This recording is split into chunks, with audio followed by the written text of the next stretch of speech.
प्रणाम गोड़ागतानी। जय सरस्वती मैया। भैया हम लोग गायक नागेंद्र उजाला। आज हम बहुत खुश बानी।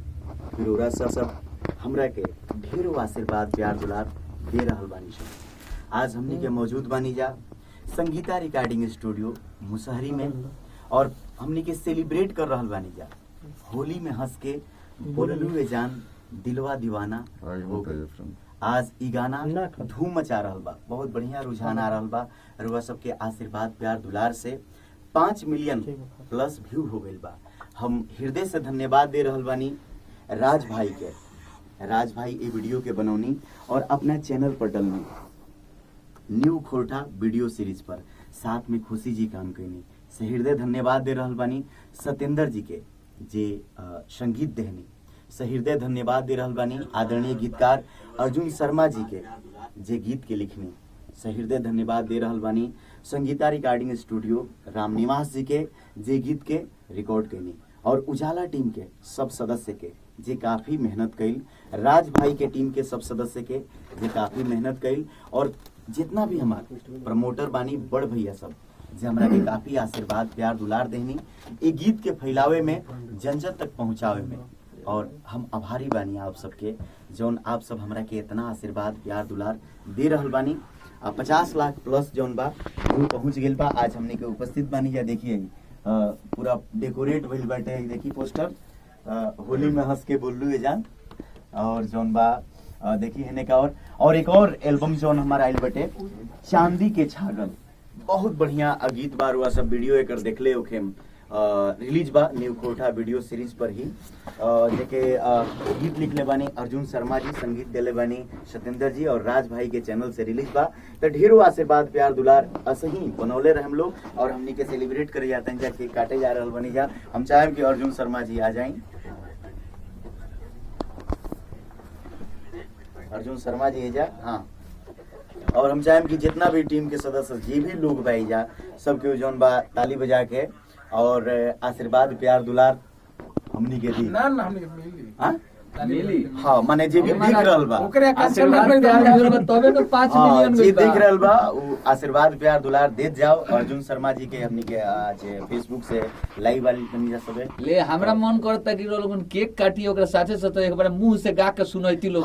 बिल्कुल बड़ा गावल जाई रो सबके आशीर्वाद लेहल जाई प्यार लेहल जाई दुलार लेहल जाई। ठीक बा अर्जुन जी पूरा हिट हो गया। हां सबसे पहले जनता और सबके मिल के जे भी बा सबके मिल के गाएगी। ठीक बा ताली बाजी और सबके मिल के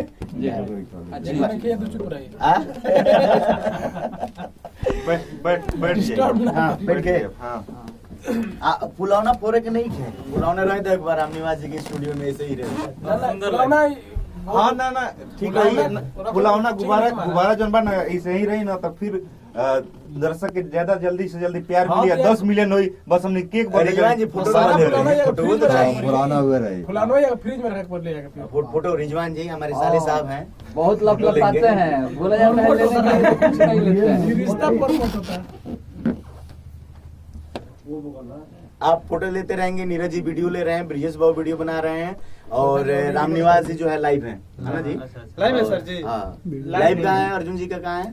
अच्छा वहाँ अर्जुन रामनिवास जी कंटेंट बना रहे हैं। अच्छा दरअसल हम अपने फेसबुक से लाइव आ रहे थे, कुछ प्रॉब्लम हो जा रहा था, बार जो है नोटिफिकेशन नहीं पहुंच रहा था तो हम सोचे कि अर्जुन जी जो हमारे सभी हैं वैसे में और अगर बड़ी भाग्य की बात है और अगर आप दोनों का आदेश हो तो यहाँ कुछ मित्र जुड़े हुए हैं। हाँ, तो मैं बताते जा रहा हूँ कुछ और आप लोग उधर से बिल्कुल आप बताते जाइए बोलते जाइए कि कौन कौन लोग जो। हाँ रेडी हैं आप लोग एकदम बुलेट जी? हाँ एकदम। फूकिएगा कभी जी? फूकिए ना, फूकने आता है। होली में हंस के बोललू जान दिलवा दीवाना हो गइल। होली में हंस के बोललू जान दिलवा दीवाना हो गइल। तोहरा गाँव में रोजो हमरो तोहरा गाँव में रोजो हमरो आना जाना हो गइल। होली में हंस के बोललू जान दिलवा दीवाना हो गइल। होली में हंस के बोललू जान दिलवा दीवाना हो गई। अब मैं गाऊंगा, म्यूजिक भी बजा रहे हैं मुझे। ये मैं चाहूंगा कि जो है, एक मिनट मुंह में नहीं लगाना।